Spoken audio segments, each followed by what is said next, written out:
Hello, నేను విశ్వేశ్వరరావు. కొన్ని ఒక చోట మొదలై ఎక్కడో ముగిసిపోతూ ఉంటాయి. తెలంగాణ ఉద్యమాన్ని కనుక మనం తీసుకుంటే ఎప్పుడో 60లో జరిగినటువంటి ఉద్యమం ఆ తర్వాత మధ్యలో ఆగిపోయింది. మళ్ళీ 2001లో మలిదశ ఉద్యమం ప్రారంభమైంది. దాని కంక్లూజన్ ఏంటి? ప్రత్యేక తెలంగాణ వచ్చేసింది.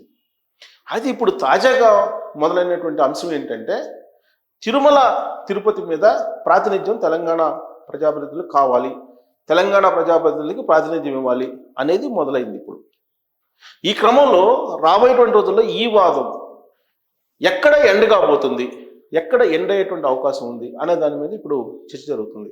తాజాగా తిరుమల తిరుపతి దేవస్థానానికి వెళ్ళినటువంటి మాజీ మంత్రి శ్రీనివాస్ గౌడ్ గారు తెలంగాణ ప్రజాప్రతినిధుల పట్ల వివక్ష జరుగుతుంది అనేటువంటి ఒక ఆరోపణ ఆయన తిరుమల తిరుపతి దేవస్థానం మీద టీటీడీ తీసుకున్నటువంటి నిర్ణయాలకి వ్యతిరేకంగా ఆయన చేశారు. ఎందుకంటే తిరుమల తిరుపతి దేవస్థానం ఇటీవల రాజకీయపరమైన ప్రస్తావన తిరుమల తిరుపతి దేవస్థానం పైన ఎక్కడా కూడా ప్రస్తావించొద్దు అని చెప్పి చెప్పడం జరిగింది, నిషేధం కూడా విధించడం. దానికి భిన్నంగా శ్రీనివాస్ గౌడ్ గారు స్పందించారు.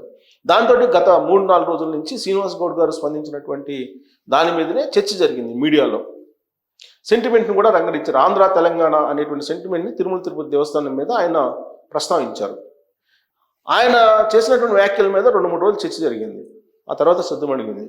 ఇప్పుడు తాజాగా శ్రీశైలం వెళ్ళినటువంటి మంత్రి కొండా సురేఖ గారు శ్రీశైలాన్ని మేము జారవిడ్చుకున్నాం, తెలంగాణకు రావాల్సింది, తిరుమల తిరుపతి దేవస్థానం మీద తెలంగాణ ప్రజాప్రతినిధులకి అన్యాయం జరుగుతుంది, వివక్ష జరుగుతుంది, తెలంగాణ ఆదాయం ఎక్కువగా తిరుమల తిరుపతి దేవస్థానానికి ఉంది అనేటువంటి ఒక ఒపీనియన్ని వ్యక్తం చేశారు. సో ఈ క్రమంలో ఆంధ్ర నుంచి ఎప్పటి నుంచో ఒక డిమాండ్ ఉంది. ఆంధ్ర ప్రజాప్రతినిధుల నుంచి కానీ ఆంధ్ర పబ్లిక్ నుంచి కానీ ఒక డిమాండ్ ఏంటంటే హైదరాబాద్ని కేంద్ర పాలిత ప్రాంతం చేయాలి, హైదరాబాద్ అభివృద్ధిలో ఆంధ్ర ప్రజల యొక్క శ్రమ మేధో సంపత్తి ఉన్నాయి అనేటువంటి ఒక అభిప్రాయం ఉంది. రాష్ట్ర విభజన సమయంలో కూడా దీన్నే బలంగా వినిపించారు. కేంద్ర పాలిత ప్రాంతం చేయాలని చెప్పి కొంతమంది అంటే కాదు రాయల తెలంగాణ ఏర్పాటు చేయాలి, సో తెలంగాణలో రాయలసీమను కలుపుకోవాలనేటువంటి ఇంకో డిమాండ్ కూడా వచ్చింది. ఇలాంటి డిమాండ్లు చాలా వచ్చినాయి. మరొకటి ఏంటంటే ఉత్తరాంధ్రను కూడా కలుపుకొని తెలంగాణ ఏర్పాటు చేయాలనే డిమాండ్ కూడా వచ్చింది. సరే, రాష్ట్ర విభజన సందర్భంగా అసలు భద్రాచలాన్ని తెలంగాణకి ఇవ్వటం ఏంటి? భద్రాచలం అనేది తూర్పుగోదావరి జిల్లాలో భాగం. 52కి ముందు ఉన్నటువంటి తెలంగాణ మాకు కావాలని చెప్పి కేసీఆర్ చేసినటువంటి ఉద్యమం. మరి భద్రాచలం అనేది తెలంగాణలో భాగం కదా, ఎందుకు తెలంగాణకి ఇచ్చారు? ఆంధ్రప్రదేశ్లో భాగం ఉన్నటువంటి భద్రాచలాన్ని తెలంగాణకి ఎందుకు ఇచ్చారు అనేటువంటి ప్రస్తావన వచ్చింది. అంతేకాదు, ఈ మధ్యకాలంలో ఒక 5 గ్రామాలని తెలంగాణలో విలీనం చేయాలి అని ఆంధ్రప్రదేశ్లో విలీనం చేయాలని తెలంగాణలో నుండి కొన్ని గ్రామాలు ఇలా డిమాండ్ చేసుకుంటున్నాయి. కొన్ని గ్రామాలు విలీనం కూడా చేయడం జరిగింది సరిహద్దుల్లో. ఈ ఆంధ్రప్రదేశ్ రాష్ట్రానికి సంబంధించిన కొన్ని గ్రామాలను తెలంగాణలో విలీనం కూడా చేయడం జరిగింది. సో ఇలాంటివన్నీ కూడా జరుగుతున్నాయి. దాదాపు ఆ రాష్ట్రం విడిపోయి 10 సంవత్సరాలు దాటిపోయింది. మరి ఇప్పుడు తిరుమల తిరుపతి దేవస్థానం మీద మాకు ప్రాతినిధ్యం ఉండాలి, మాకు ప్రాముఖ్యత ఉండాలి అని తెలంగాణ ప్రజాప్రతినిధులు కోరుకుంటున్నటువంటి క్రమంలో హైదరాబాద్ని కేంద్ర పాలిత ప్రాంతం చేయాలి, హైదరాబాద్ మీద మాకు కూడా పెత్తనం ఉండాలి, హైదరాబాద్ మీద మాకు కూడా భాగస్వామ్యం ఉండాలి అనేటువంటి ఒక డిమాండ్ని ఆంధ్ర ప్రతినిధులు, ఆంధ్రకు సంబంధించినటువంటి మేధావులు తెర మీదకి తీసుకొస్తున్నారు. వాస్తవంగా కేంద్ర పాలిత ప్రాంతం చేయాలి హైదరాబాద్ని అనేది చాలా కాలంగా ఉంది. అసలు బీజేపీకి సంబంధించినటువంటి అధిష్టానం కూడా కొన్ని సందర్భాల్లో అసలు హైదరాబాద్ను కేంద్ర ప్రాంతం చేస్తే ఎలా ఉంటుంది అనే దాని మీద కూడా చర్చ పెట్టడం జరిగింది. అలాగే దేశ 2వ రాజధాని హైదరాబాద్ చేయాలనేది ఎప్పుడో అంబేద్కర్ చెప్పారు అనేది కూడా ఉంది. దక్షిణ భారతదేశానికి అక్కడ ఉంది కాబట్టి, దక్షిణ భారతదేశం అనువైనటువంటి ప్రాంతం హైదరాబాద్ కాబట్టి, పీఠభూమి కాబట్టి హైదరాబాదు. సో అక్కడ శీతాకాలంలో సభలు హైదరాబాద్లో పెట్టుకోవచ్చు, సమశీతోష్ణ స్థితి ఉంటుంది దక్కన్ పీఠభూమిలో అనేది అప్పట్లో అధ్యయనం చేసిన తర్వాత అంబేద్కర్ గారు రాజ్యాంగంలోనే పొందుపరిచారు అనేది ఒకటి చెప్తూ ఉంటారు. మరి ఆయన చెప్పిన దాని ప్రకారం దేశ రెండో రాజధాని హైదరాబాద్ చేయాలంటే కేంద్ర పాలిత ప్రాంతం చేయాలి అనేటువంటి ఒక కండిషన్ వస్తుంది. ఢిల్లీ తరహాలో హైదరాబాద్ను కూడా చేయాలి అని చెప్పి అంటున్నారు. ఎందుకంటే ఢిల్లీలో మీకు రాష్ట్ర ప్రభుత్వానికి కొన్ని అధికారాలు ఉంటాయి, కేంద్ర ప్రభుత్వానికి ఢిల్లీలో పూర్తి అధికారాలు కూడా ఉంటాయి. ఆ రాష్ట్రాల మీద కొన్ని అధికారాలు, లెఫ్టినెంట్ గవర్నర్ అక్కడ ఉంటారు. సో లెఫ్టినెంట్ గవర్నర్ ఉన్నప్పుడు అధికారాలు ముఖ్యమంత్రికి ఎన్ని ఉంటాయో లెఫ్టినెంట్ గవర్నర్ కూడా అన్నీ ఉంటాయి. కాబట్టి ఢిల్లీ తరహాలో దేశ రెండో రాజధాని హైదరాబాద్ని చేయాలంటే కేంద్ర పాలిత ప్రాంతం హైదరాబాద్ని చేయాలి అనేది ఆంధ్రప్రదేశ్కి సంబంధించినటువంటి వాళ్ళు కొంతమంది డిమాండ్ చేస్తూ ఉన్నారు ఎప్పటి నుంచో. అసలు కేంద్ర ప్రాంతంగా హైదరాబాద్ని ప్రకటిస్తారు, రాజకీయ కోణం నుంచి ఆలోచించి కూడా బీజేపీ పెద్దలు అనేది కూడా ఒకటి వినిపిస్తుంది.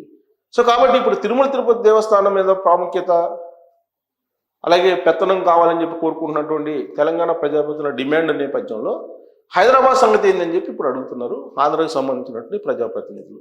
ఇది ఒక అంశం.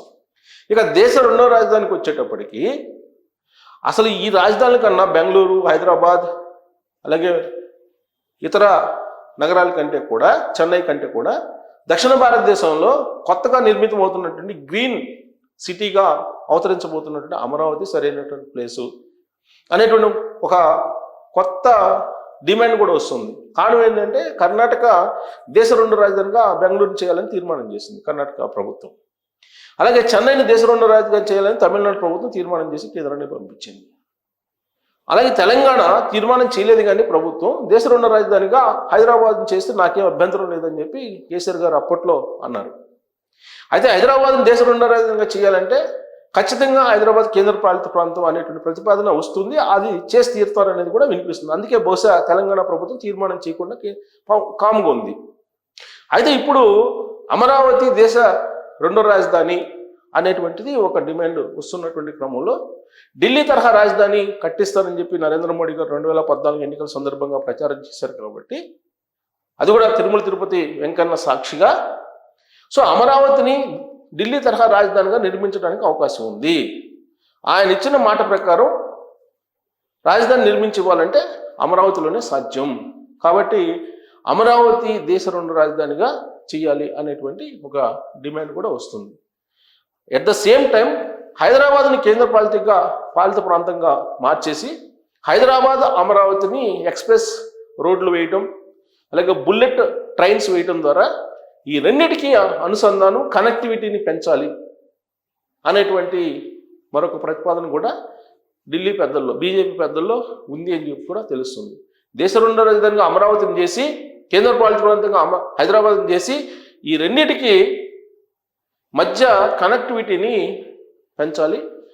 2 hours వీలుంటే 1 hourలో అమరావతి నుంచి హైదరాబాద్ నుంచి అమరావతి వెళ్ళేలాగా మొత్తం కనెక్టివిటీని పెంచడానికి ప్లాన్ చేస్తున్నారు. సో ఈ ప్లాన్ వర్కౌట్ అయితే కనుక రాబోయేటువంటి రోజుల్లోనైనా హైదరాబాద్ కేంద్ర పాలిత ప్రాంతం కావడం, దేశ రెండో రాజధాని అమరావతి కావడం అనేది చాలా వరకు మనం విశ్వసనీయంగా తీసుకోవాల్సినటువంటి అంశం. దాని నేపథ్యంలోనే ఇప్పుడు తిరుమల తిరుపతి దేవస్థానం మీద తెలంగాణ ప్రాతినిధ్యం ఉండాలి అనేటువంటిది ఒక ప్రతిపాదన బయలుదేరింది.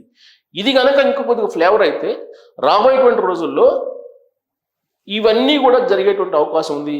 ఈ ప్రతిపాదనలకి లేదంటే ఈ డిమాండ్లకి పరిష్కారంగా అనేది కూడా వినిపిస్తుంది.